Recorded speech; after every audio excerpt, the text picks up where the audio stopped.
ketika saat jenengan kali kula niki terjadi aktivitas, wala yusrik bi ibadati rabbihi ahada, dan janganlah kau menduakan Allah dengan yang lain ketika saat aktivitas apapun. Berarti wajib muncul dalam hati jenengan akunya Allah yang berperan, yang menguasai, yang berjalan semuanya. Itu cukup dalam hati, dalam merasa hati jenengan mawon. Jangan diucapkan di luar.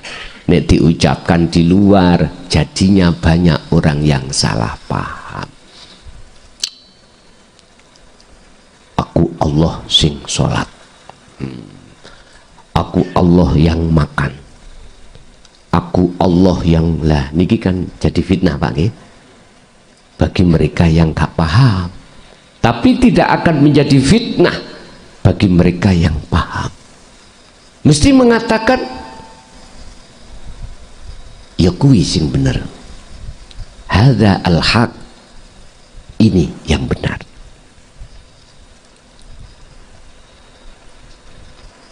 Mohon maaf,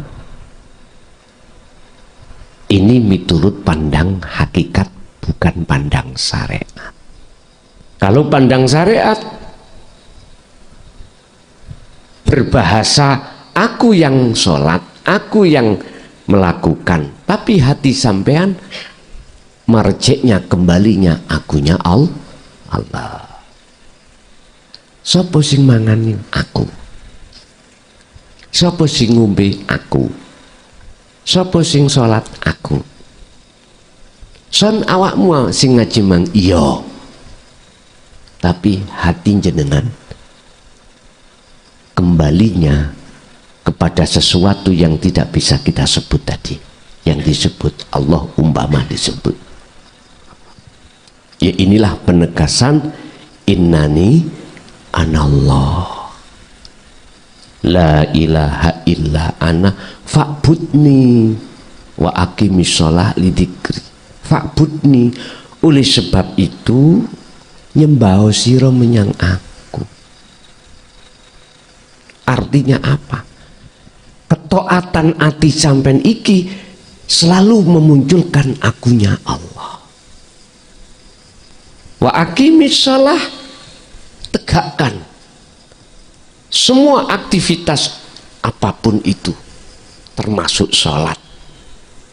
Lidzikri, semata-mata ingat aku. Artinya ketika sholat muncul no keakuannya Allah dalam hati jenengan.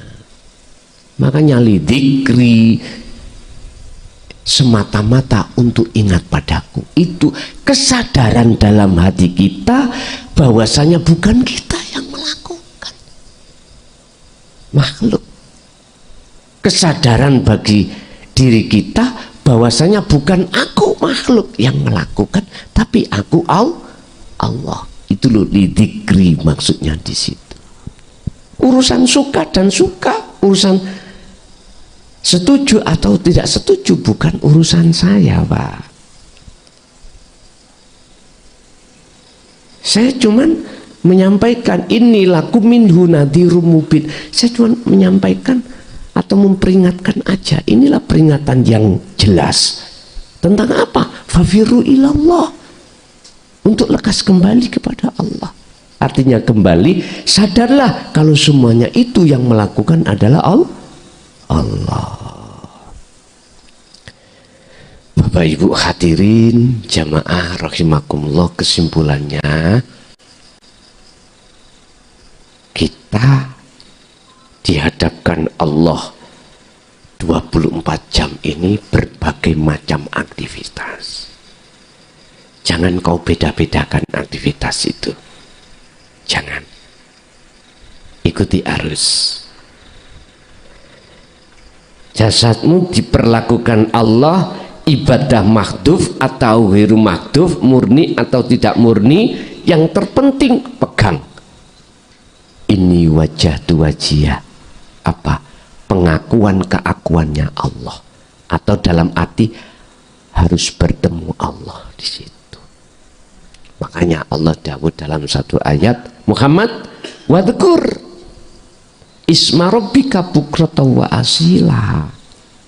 Selalulah hatimu mulai pagi sampai sore bahkan malam selalu ingat aku.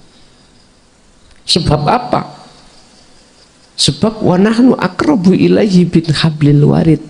Aku kide bahkan lebih dekat daripada urat nadimu. Jikalau hambaku bertanya Muhammad tentang di mana aku, wa idza sa'alaka ibadi anni, ya jawablah, fa ini qaribun. Ini Rasulullah Quran. Wajib Rasulullah menyampaikan kalau Allah itu dekat. Maksudnya gambarannya dekat itu bagaimana? Dijabarkan Rasulullah dulu. Ini Quran loh, Pak. Membahas tentang Allah itu dekat. Rasulullah sampaikan, wa idza sa'alaka ibadi, dan apabila hambaku bertanya terhadapmu Muhammad tentang aku, jawablah, fa ini qaribun, maka sesungguhnya aku dekat. Pembahasan dekatnya Allah terhadap kita itu dijabarkan Rasulullah. Berarti konteksnya ini ilmu tasawuf, ilmu tauhid, ilmu hakikat. Gini kok ada seseorang yang ngaku-ngaku ulama kiai mengatakan bahwasanya Rasulullah tidak pernah menjabarkan tentang hakikat. Mohon maaf Pak, mohon maaf, saya nggak bisa berpikir kalau ada yang mengatakan seperti itu. Kalau berat, memang berat Pak, berat. Nyampaikan tentang al-haq niki berat sekali. Berat bagi siapa? Bagi kita sebagai manusia. Berat. Tapi kita tidak bisa memilih. Dan ini akan jadi ringan jenengan menyampaikan kalau di dalam keakuan diri jenengan lepas, akhirnya tidak ada rasa takut dihina, dicaci, dimaki, disesatkan.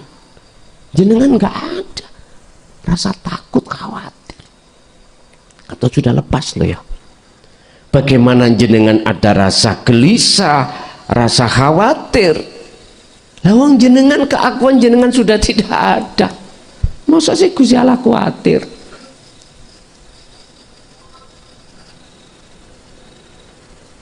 Bapak Ibu hadirin rahimakumullah, ingat, jenengan sedoyo sudah saya anggap anak kandung saya. Estu melebihi dari anak kandung saya. Bahasa anak kandung itu kan syariat toh Pak ya, syariat. Jenengan gak usah khawatir, walaupun jenengan sanjang doane ben kula niki tetep istiqomah hatiku ndang lekas wusul. Jenengan gak usah njaluk ngono kuwi, engko nek bisi teko ya teko.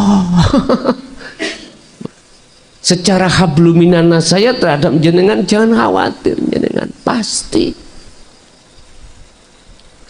Sinten sing tega wong tua menyang anak Pak? Enggak ono sing tega. Saya pun tidak akan tega melihat rohanian jenengan itu dihabisi oleh nafsu dalam diri jenengan. Ning setidaknya mohon sekali lagi, perhatikan betapa pentingnya jenengan iki faqadistam sakabil urwatil wusqa, megang teguh tali Allah, dzikir itu tadi. Kalau boleh ngoten, kalau saya tuangkan secara lahiriah niku jenengan kula tangisi tenan. Estu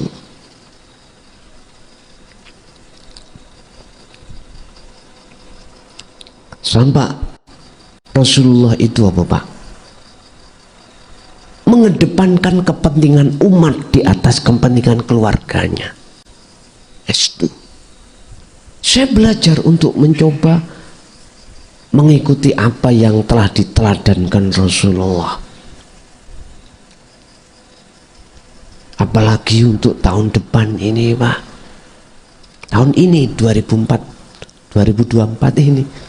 Entah apa yang dihadapkan Allah terhadap saya, sangat spektakuler menurut saya. Tapi tetap bahasa syariat saya mengatakan Rabbana atina min ladunka rahmah wa hayyi lana min amrina rasyada, seperti materi pada malam hari ini. Sekalipun Allah menghadapkan apapun yang miturut pandangan umum itu adalah berat, bagaimana itu diringankan Allah,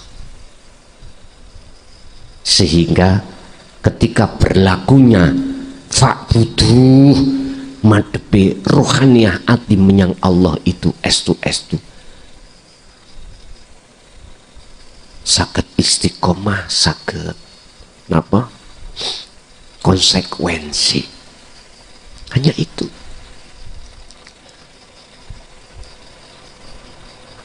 Ya wis, jenengan mengki ngetos piyambak. Tapi tetep sing kula pesenki dateng jenengan sing tak wasiatki cuman sitok. Setunggal mawon.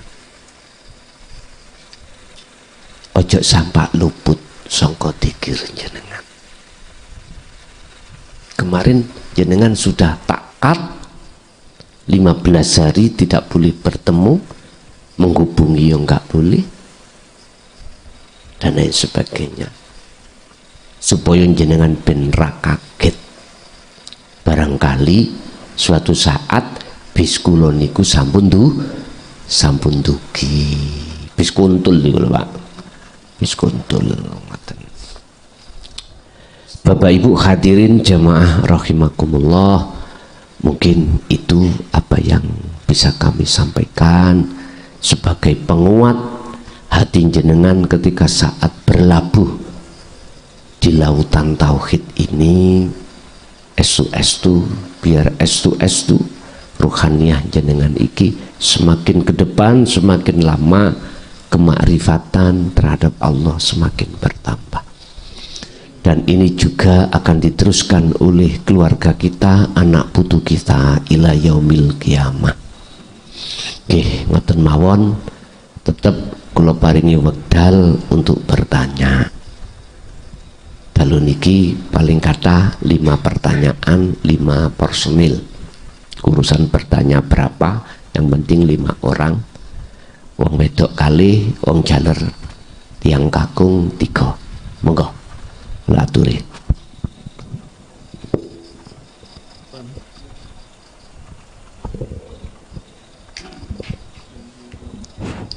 Assalamualaikum warahmatullahi wabarakatuh.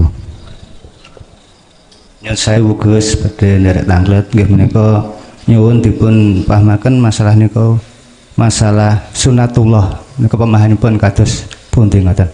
Cukup sematan. Assalamualaikum warahmatullahi wabarakatuh. Waalaikumsalam warahmatullahi wabarakatuh.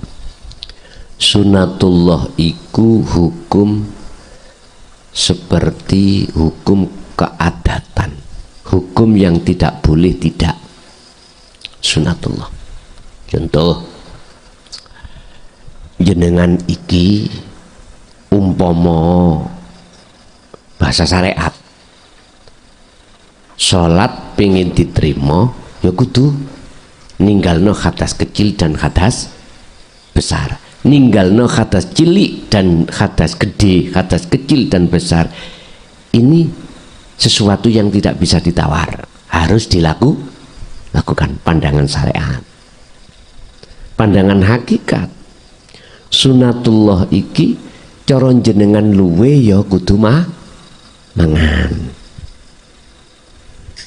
Cara sampean pengen duwe anak ya kudu nikah.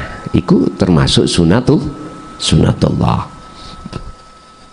Umpama tanah kering, Jadi saya mau menanyakan tentang bagaimana proses serta tahapan zikir sirrul asrar, serta bagaimana cara kita mengistiqomahkan agar senantiasa kita bisa melaksanakan zikir tersebut. warahmatullahi wabarakatuh.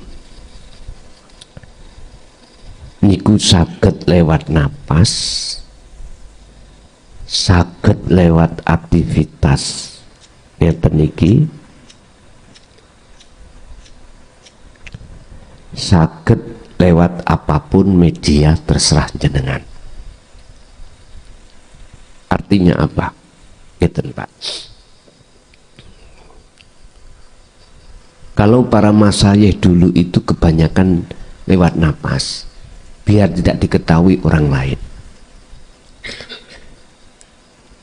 Ketika napas itu keluar dan masuk, hati sampean itu hanya duduk di rasa. Rasa apa? Rasa akunya Allah. Hanya duduk di ainul basirah.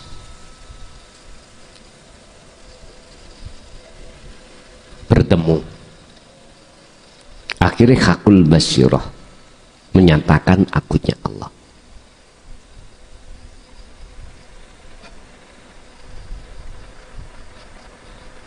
Umpami kula jabarke, tak proses. Oke. Dalam aktivitas ini, kalau tidak ada Allah hidup pada tangan ini, gak mungkin tangan iso melakukan. Bahasa sederhana, kalau tidak ada ruh dalam diri saya, gak mungkin tangan saya bisa mengkorek api gini. Rasa di iman, yang mana iman itu akunya Allah.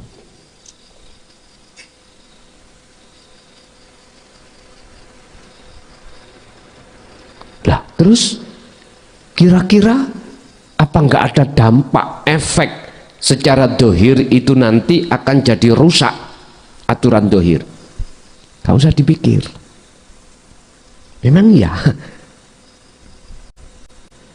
Kalau jenengan iki kemakrifatannya ditaruh Allah di khos, rusak. Sehingga orang lain mengatakan Anda itu seakan-akan orang yang lamun. Di sawang itu orang yang orang lain yang memandang jenengan. Tapi jenengan dalam kenikmatan yang luar biasa. Tapi kalau jenengan ditaruh di khawasul khawas, mboten Pak. Aktivitas jasmani mboten rusak. Karena akal sampean iku difungsikan Allah di dalam undang-undang atau hukum-hukum syariat. Jadi nyambung akal itu. Nek luwe ya mesti mangan. Nek sing arep mau boten.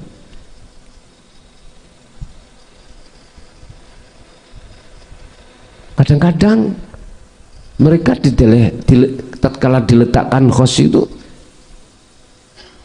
bisa jadi tidak makan 3 hari 3 malam 1 minggu dan sebagainya. Lupa apa? Tapi dalam kenikmatan yang luar biasa. Nah, ketika kita itu meneruskan keakuannya Allah dalam hati jenengan, itu nggak bisa milih. Ya Allah, nanti saya letakkan di khawasul khawas, masalah istri kula masih muda, anak saya masih kecil-kecil. Oh, nggak bisa, nggak bisa Pak. Dan itu tidak diperbolehkan miturut aturan-aturan si salik ketika Solo. Nggak boleh.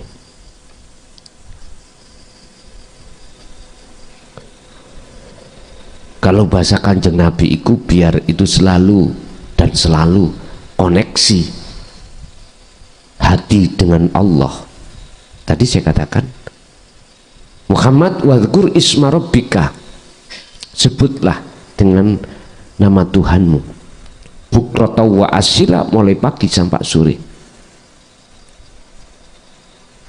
Pagi sore itu ayat itu kalau saya artikan, Rasulullah itu tidak lepas dari zikir pagi sampai sore, malam pun juga begitu, malam yang panjang. Ya udah, gini aja, lakukan semampu jenengan. Jenengan sudah berkomitmen gak ingin putus dari Allah, dengan bentuk jenengan selalu dan selalu mengasah urusan Allah menjatuhkan jenengan, bukan urusan kita, biarin itu urusannya Allah. Itu menurut saya alangkah lebih enak dan cara orang berjalan itu nggak beban seperti itu, Pak. Apapun bentuk aturan-aturan yang sudah diatur di dalam waktu menjalankan sholat, bacaan-bacaan yang bacaan itu mayoritas bernilai doa, mulai Fatihah sampai rampung, mulai takbiratul ikhram sampai salam, ikut tetap sebagai rukun sahnya sholat miturut syariat dilaksanakan, tapi wajib jenengan tinggalkan. Artinya ketika saat berlakunya bacaan-bacaan itu, jenengan wajib untuk menyertakan hati itu kelawan atau dengan dzikir sirul asrar. Sebab dengan begitu maka jenengan akan meninggalkan rasa keakuan diri sebagai makhluk yang melakukan. Wis iki miturut apa sing diteladanke Kanjeng Nabi, sampak Kanjeng Nabi dawuh sallu kama raaitumuni usolli. Satu, berarti jawab kula wajib jenengan tinggalkan bacaan itu. Wah, maksudnya wajib jenengan rumongso diri Anda yang membaca itu wajib jenengan tinggalkan. Berarti akan muncul yang membaca, yang menguasai dan lain sebagainya itu adalah Allah. Yes. Terus yang kedua terkait wa minal laili fasjud lahu fasabbihu lailan tawilan. Ketika Anda berkholwat di malam hari, sama jenengan pengen lewat jalan tol, ya langsung lepaskan keakuan kita yang berkholwat, lepaskan keakuan kita makhluk yang berzikir, yang bersirul asrar. Terus siapa? Ya keakuannya Allah langsung. Tolong ini kisah kalau maksud sak kedep. Dan jangan terlintas di dalam hati sampean atau terbesit dalam hati jenengan mengharap buah dari sebuah dzikir. Jangan. walaupun itu tidak kau harapkan, datangnya dengan sendiri. Sudah cukup bagi jenengan itu berlaku memunculkan akunya Allah. Ojo kepinginan ada di dalam hati kita, dibukakan pintu kasyaf, jangan, sungguh jangan. Nggih niki sing dimaksud surat Ibrahim ayat 3. Kalau ada kepinginan kita untuk dibukakan pintu makom mukasyafah, wa yabghunaha iwaja, cara kita itu mau ke Ponorogo bisiku ngalih, bisiku pindah balik putar, tidak ke Ponorogo tapi ke Solo, bablas itu mesti ini jalur ke Ponorogo, lah kok ganti jalur nang Solo, bengkok. Si Salik ketika Solo itu cuma satu, wusul pada Allah, bertemu. Lah kok terbesit di dalam hati kita ingin bertemu selain Allah, Kanjeng Nabi, malaikat, pingin ruh suasana surga, neraka, alam barzah, pingin ruh takdir-takdir yang akan terjadi di Lauhil Mahfud. Jangan. Sudah cukup bagi kita untuk selalu tajalli di situ. Urusan nanti bila mana Allah juga membukakan pintu kasaf, itu bonus. Bonus. Yang penting jangan berbelok arah dari tujuan awal. Yes. Sing yang nomor 3 tentang anak, pendidikan. Kita punya anak, terus bagaimana kita mendidik anak itu? Menurut Islam, mendidik tauhid pada keluarga itu ada jenjang. Jenjang kanak-kanak kita ajarkanlah tauhid la ilaha illallah. Sedikit la ilaha illallah sudah genah, naik la ilaha illahuwa. La ilaha illahuwa satu paket la ilaha illallah, naikkan pengertian la ilaha illa anta. Berarti nek la ilaha illa anta dikenalkan sirul asrar. Nek la ilaha illa huwa dikenalkan dzikir sir.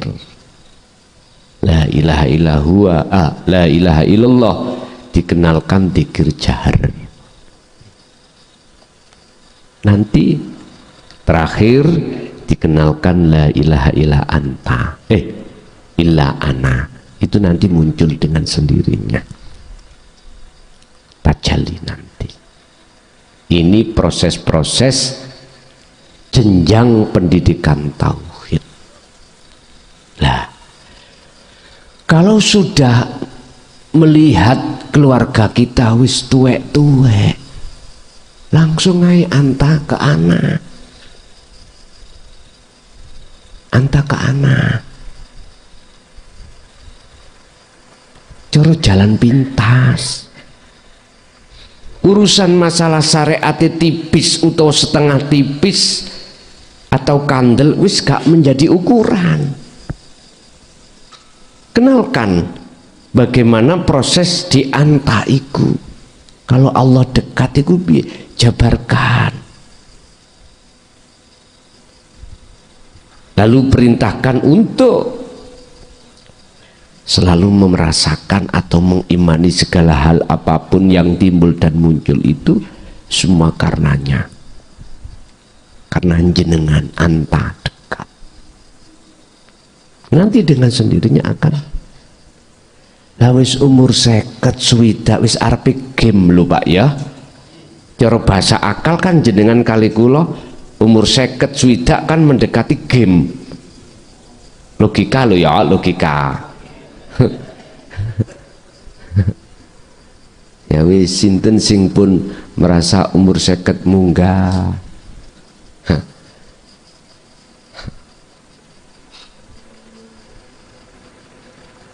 Tapi seruan ini bukan hanya untuk umur 50 ke atas, mulai akil balik seruan ini. Iku Pak, cara jenjang pendidikan terhadap anak kita. Tetap. Assalamualaikum warahmatullahi wabarakatuh. Waalaikumsalam warahmatullahi wabarakatuh. Nuwun sewu dumateng jamaah sedaya ing mriki kula pemula Kapuran Kecamatan Sawu dipun tepangaken nami kula Asli Suhari. Ingkang salajengipun Gus ingkang badhe kula tangkletaken nggih menika babagan kolwat khusus.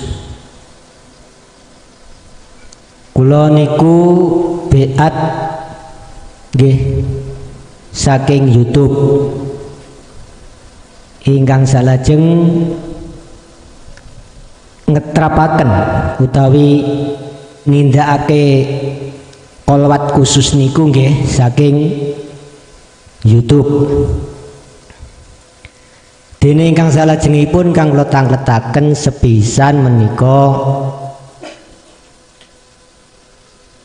dikala kula niku kolwat khusus bisa bertemu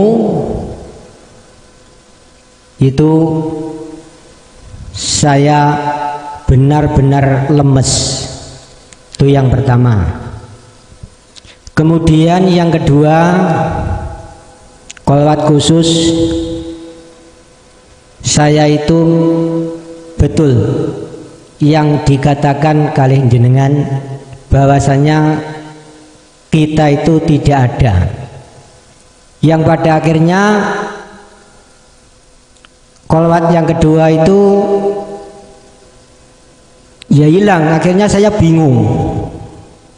Setelah bingung, saya entah sadar atau tidak itu terasa mutar-mutar. Setelah mutar-mutar, kembali lagi sadar atau tidak, saya itu tidur. Nah, setelah bangun tidur itu, subhanallah, ya Allah, saya itu sudah pripun ngarani mujur ngalor ngoten lho. Maksud kula ngoten. Nah, sampune ngoten kula rumaos, ya Allah, kula wau sadar nek kula wau kolwat bangun tidur kok mujur kula pun ngaler, kula ngoten. Salajeng dugi sak mangke menika menawi kolwat khusus menika kok pasti tidur. Ndak boleh tidak tidur. Jadi ketika masih mengucapkan la ilaha illallah itu ini sudah terasa mau tidur, ya akhirnya tidur bangun lagi niat. Nah, ingat kalau tadi saya kolwat lagi, yaitu baca apa ya, la ilaha illallah, tidur lagi. Ya seperti itu. Setiap saya kolwat khusus kok bisa begitu? Maksudnya saya mohon penjelasan Akhirnya wassalamualaikum warahmatullahi wabarakatuh. Waalaikumsalam warahmatullahi wabarakatuh. Siapapun diri kita, ketika saat betul-betul diterjadikan tahalli dan muncul tajalli, atau diterjadikan ruhaniyah kita di posisi ditarik Allah di musyahadah, mesti makhluknya lemes.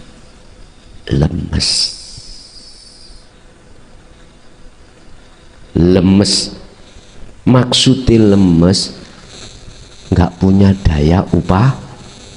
Iku sejatine makhluk itu kuwi. Sejatinya kita itu ya seperti itu. Atau dalam ilmu sejati, mungkin jenengan sing pernah berkecimpung di situ. Tatkala jenengan meditasi untuk mencapai kesadaran penuh, puncak, betul, ora enek sak liyane urip iku ora enek, lemes, udah. Dan masalah durasi waktu lamanya itu ya urusannya Allah, udah ngalir mawon, kita ngalir mawon biar enggak ada beban. Apakah diterjadikan 1 menit, 2 menit, 3 menit, atau 1 jam, bahkan selalu dan selalu, ya udah ngalir mawon pun iku satu. Nomor 2, didawuhake siapa sing menyanyi itu, bangun tidur mbah surip mbah urip niku. Lah nate nggih wonten lagu. Mengapa demikian? Kok selalu jenengan iki ketika saat berkholwat iku ditidurkan Allah? Berarti pertemuan itu di dalam penafian khos, akal sudah nggak ada. Tidur kan sudah nggak, kelingan nggak teringat. Iki mujur nanti, iki suwalan apa sarungan, lah wis ora ngerti toh Pak ya. Ngerti-ngertinya kalau bangun, oh, terus tidur lagi, terus kholwat lagi, tidur lagi. Mengapa demikian? Itulah salah satu corone Gusti Allah, caranya Gusti Allah terhadap hambanya yang tidak sama. Kalau yang ditanyakan mengapa demikian, jawab saya, ini urusannya Allah. Memproses jenengan ke depan lebih baik, rohaniah itu di mata Allah. Berarti jenengan iku sing penak, sing sering tidur. Mungkin ada makalah di dalam hadis Rasulullah ngeten Pak. Mungkin jenengan ingat. Turune wong poso iku ganjaran. Ingat nggih? Ingat nggih? Turune wong poso iku ganjaran. Lho kok iso? Wong turu ganjaran. Jenengan iki kalau mentafsirkan ya mungkin ya kita sendiri juga begitu. Secara syar'i ya turune jasad ini lah ngoten nggih. Sebetulnya bukan itu. Apa? Tidurnya orang puasa itu pahala. Artinya apa? Puasa itu kan ngrekso perkorok sing ono njaba gak oleh mlebu, gak boleh masuk lagi itu toh. Inilah yang kumaksud makom khos tadi. Jenengan dilupakan akal ini, urusan-urusan dunya juga ruhaniah sampean. Sehingga ruhania sampean secara hakikat puasa, artinya perkara njaba sing perkara sakliyane Allah gak iso mlebu, mboten masuk. Makanya orang tidur sampean tuki kopi lah gak diombe, wong tidur, karena sudah dilupakan Allah. Sudah, inilah gambaran makom khos itu di situ. Jadi saran saya, nikmati, mengalir aja lah jenengan di proses Allah di dalam makom yang seperti itu. Ketika kholwat kok selalu ditidurkan. Ada sebuah ayat Allah katakan, alladzina yadhkurunallaha qiyaman wa qu'udan wa ala junubihim. Kui berkholwat mengingat pada Allah bisa dengan berbaring. Tidak hanya dengan harus duduk, enggak, artinya berbaring tidur. Cara bahasa orang sudah tua punya loro dengkek, gak usah dipaksa-paksa kholwat dengan duduk, dengan berbaring aja, nyantai, rileks. Sebab yang bertemu pada Allah itu rohaniah jenengan.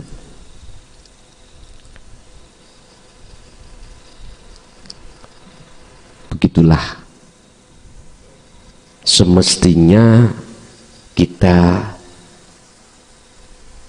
diproses Allah yang tidak sama, dan ketidaksamaan olehnya Allah memproses janganlah menjadikan khilaf, perdebatan akhirnya membenarkan satu dan menyalahkan yang lain. Sing penting itu tadi, ini wajah tu wajhia. Kalau tidak duduk di situ, maka ayatnya wa ana minal musyrikin, manafinya nggak ada. Kalau ini wajah tu wajhia jelas wa ma'ana, dan saya menghadapnya itu terhadap makhluk, maka wamanya nggak ada, manya nggak ada. Wa ana minal musyrikin, dan saya termasuk golongan orang yang menyekutukan Allah. Itu kalau kita ambil ayat ini mafhum mukhalafahnya, artinya kebalikan makna. Kalau ruhania kita tidak menghadap Allah, maka syiriklah ini. Kita telah menduakan Allah di dalam segi aktivitas apapun. Tapi kalau menghadap, maka tidak menyekutukan. Nggih. Setunggal melih, monggo. Monggo.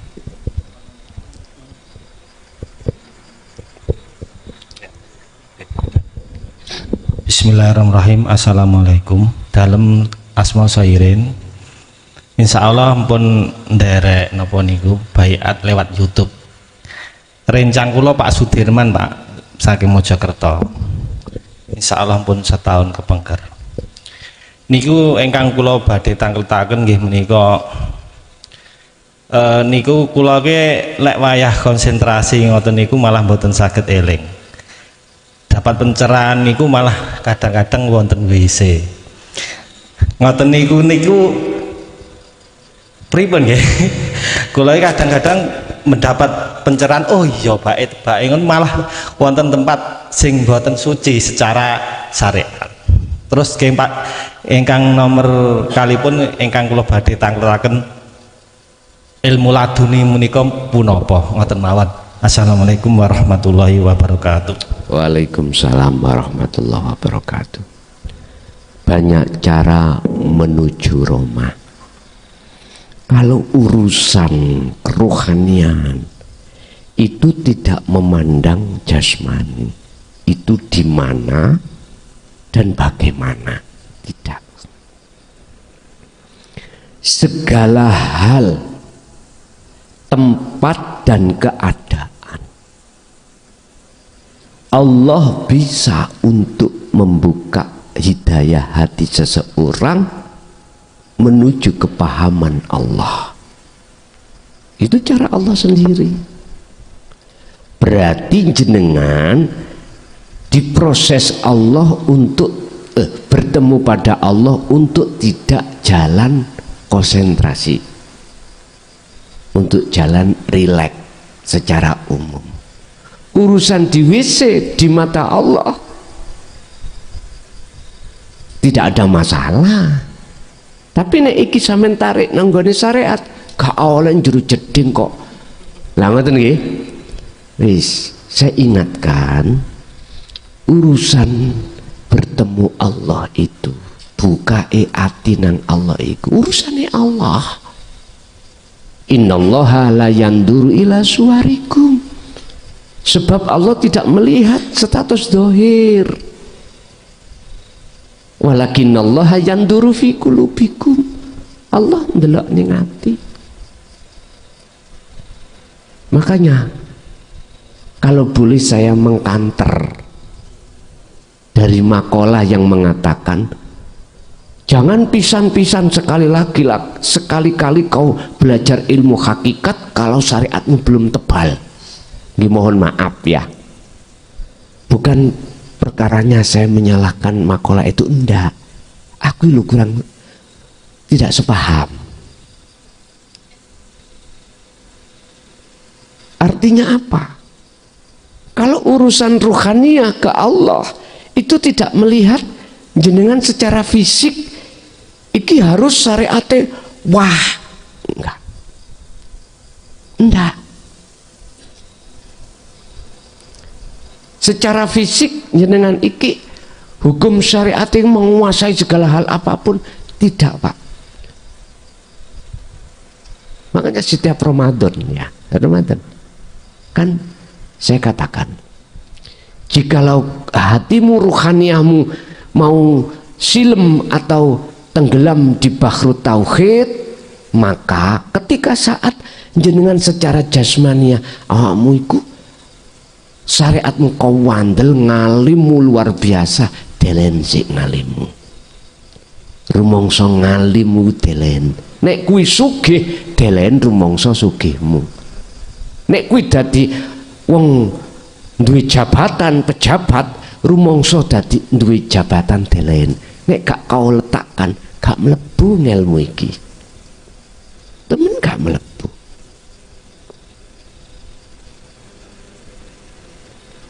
Sebab nanti akan tatapan. Apa tatapan ini Pak? Benturan. Apa teori di dalam ruhaniyah dengan jasmaniyah? Apa teori di dalam ilmu hakikat dengan ilmu syariah?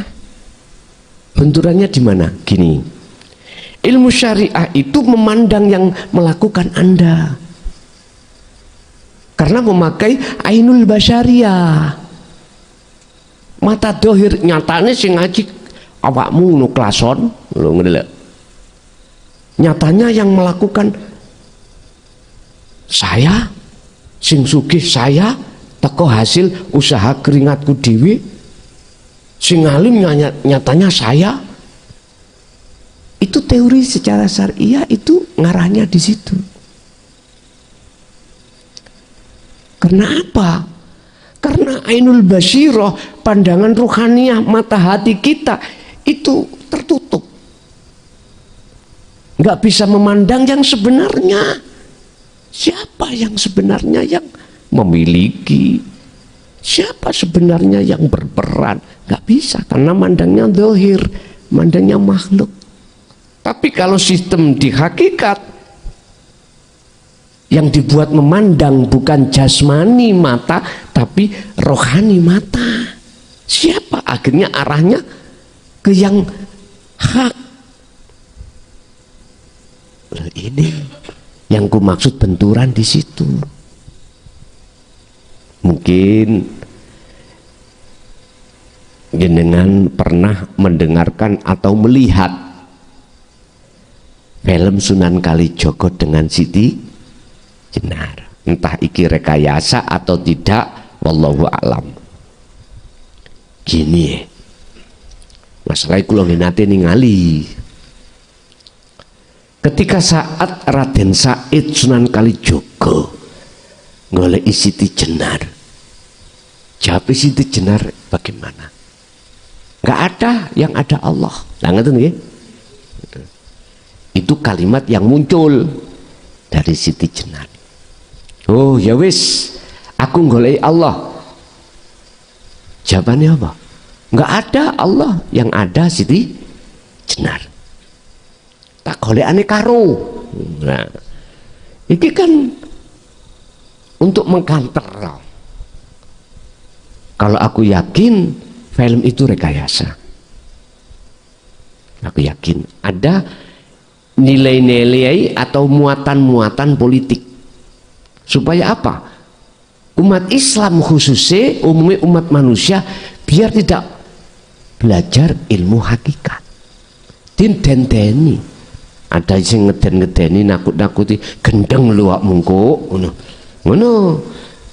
Bahkan kalimatnya sesat itu. Mohon maaf. Ketika saat beliau mengatakan yang ada Allah, Siti Jenar nggak ada. Terus kemudian Allah nggak ada, Siti Jenar nggak, yang ada. Kedua nama ini kan kesebut makhluk, Pak. Isi nama kok. Itu semuanya isaroh. Sama dengan saya berkata gini, gue nek pengen tahu wujudnya Allahnya lagi. Ini kan kinayah. Ada yang menerka angin BE, oksigen BE. Akhirnya saya berkata bukan angin, bukan oksigen. Sesuatu yang tidak kami sebut, nggak bisa aku sebut. Dalam bahasa Quran, laisa kamislihi syai'un. Anda akan nyata yang kumaksud ini manakala ruhaniyah Anda jatuh di ainul basiroh atau di hakul basiroh. Udah makrifat. Baru oh ya, nggak bisa kita berucap atau menamai, nggak bisa. Bahkan menggambarkan dengan sesuatu yang lain nggak bisa.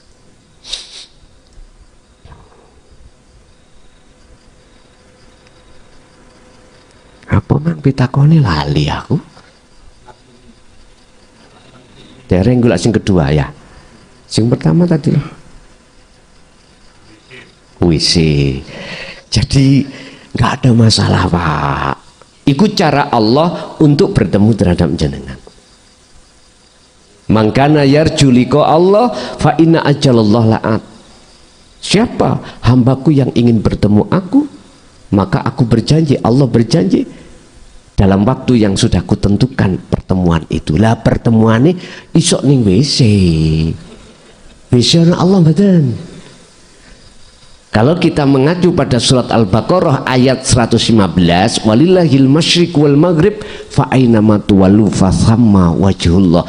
Dimanapun kau menghadap, mengarah, di depanmu ada wajah, walaupun panjenengan ada di WC.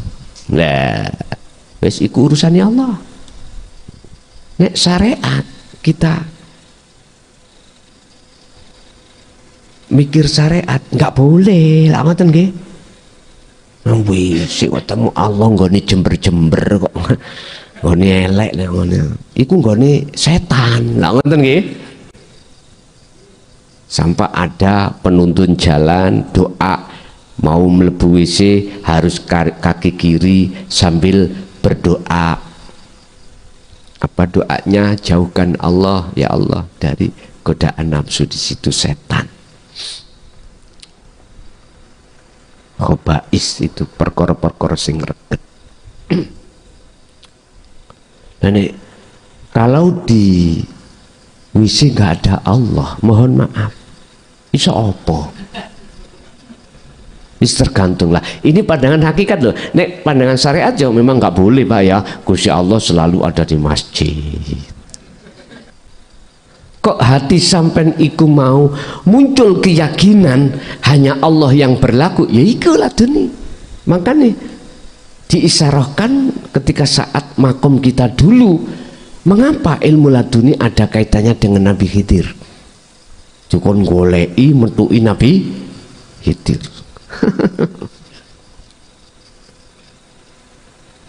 Terkenal Nabi Khidir itu pandangan ilmu itu adalah ilmu hakikat makrifat. Sampai Nabi Musa aja diperintahkan Allah untuk berguru Nabi Khidir, tapi ya gak lulus. Mengapa? Sebab gak lulus karena Nabi Musa ya, mohon maaf, Nabi Musa hukum syariat itu digejoki rapat, akhirnya tabrakan ambek hukum hakikat yang diterapkan oleh Nabi Khidir. Kapal yang menghantarkan beliau berdua dirusak oleh Nabi Khidir. Anak kecil dibunuh, terus pagarnya salah satu kaum yang mau roboh itu dibangun, padahal beliau berdua tidak dihormati oleh kaum.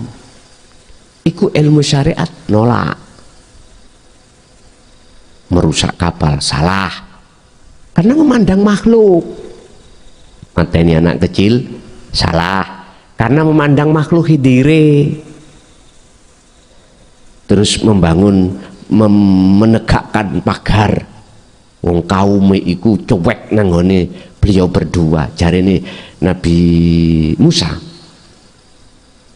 "Dir, lapo awakmu iku kok ya soro-soro mendirikan, menegakkan pagar yang mau roboh. Lang kaum itu nggak tahu kita, wong kita nabi ya, masuk ke kaum gak dihormati." Syariat itu mandang dohire, ngaku-ngaku syariat itu, Pak, mohon maaf, keakuan hamba alias takholli, tapi hakikat tajalli, tak benturan toh niki, gini akhirnya pisah. Makanya tadi saya katakan setiap sasi Ramadan, masuk Ramadan, jenengan ingin tenggelam di dalam bahru tauhid rohani jenengan tentang ilmu dan laku.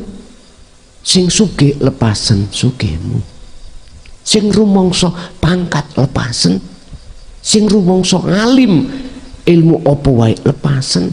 Kalau tidak kau lepas gak masuk ilmu iki.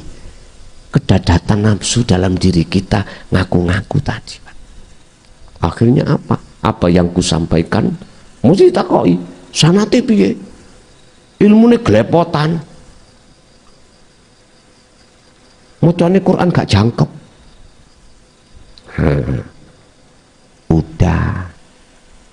Memang mohon maaf, manusia siapapun tidak akan disebut kamil mukamil tatkala kita belum masuk di dalam musyahadah. Wis pasti siapapun kita. Artinya menungso kabeh kuwi mau nggone salah, nggone keliru. Sing bener mung Gusti Allah tak lain gak ono sing sempurna. Wong sebut menungso, al insanu hayawanun natik, jelas. Makanya kemenungsaan di dalam diri kita yang berbentuk keakuan hamba tinggalen, ngeten lho maksudnya. Jadi laduni itu adalah ilmu khusus, rahasia Allah yang dibuka di dalam hati jenengan.